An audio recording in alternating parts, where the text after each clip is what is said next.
active to the dancehall again. Let them know so we're truly violent forces.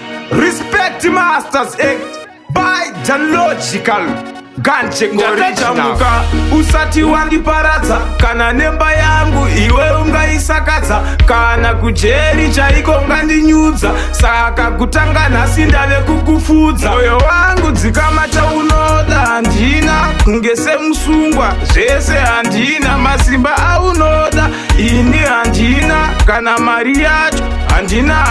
Moyo wangu dzikama chaunoda handina, kunge semusungwa zvese handina, masimba aunoda ini handina, kana mari yacho handina. Ndakabata demo unoti ndoda ndege, kana ndine bhutsu unoti ndoda bhegi, kana ndakagerwa unoti ndoda wigi, kana ndane wigi unoti ndoda logu. Mukadzi wangu ndiyeye saka gutsikana, nekuti pese pese unosungikana, kuita zvaunoda ini ndakundikana, zvese unoda saka ndanetsekana. Moyo wangu dzikama chaunoda handina, kunge semusungwa zvese handina, masimba aunoda ini handina, kana mari yacho handina. Moyo wangu dzikama chaunoda handina, kunge semusungwa zvese handina, masimba aunoda ini handina, kana mari yacho handina.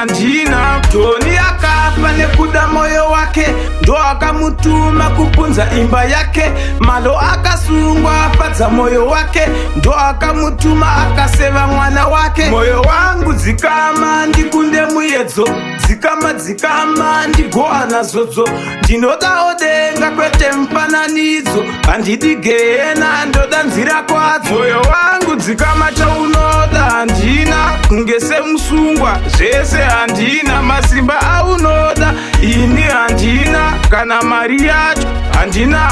Moyo wangu dzikama chaunoda handina, kunge semusungwa zvese handina, masimba aunoda ini handina, kana mari yacho handina.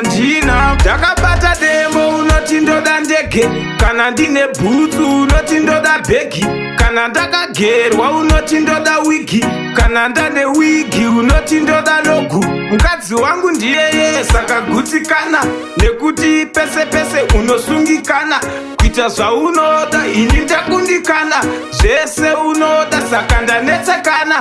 Ndatachamuka usati wandiparadza, kana nemba yangu iwe ungaisakadza, kana kujeri chaiko ungandinyudza, saka kutanga nhasi ndave kukufudza. Moyo wangu dzikama chaunoda handina, kunge semusungwa zvese handina, masimba aunoda ini handina, kana mari yacho handina.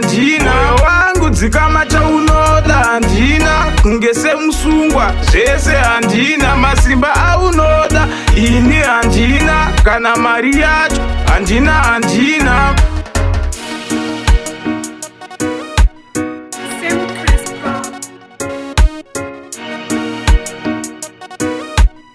Live Production.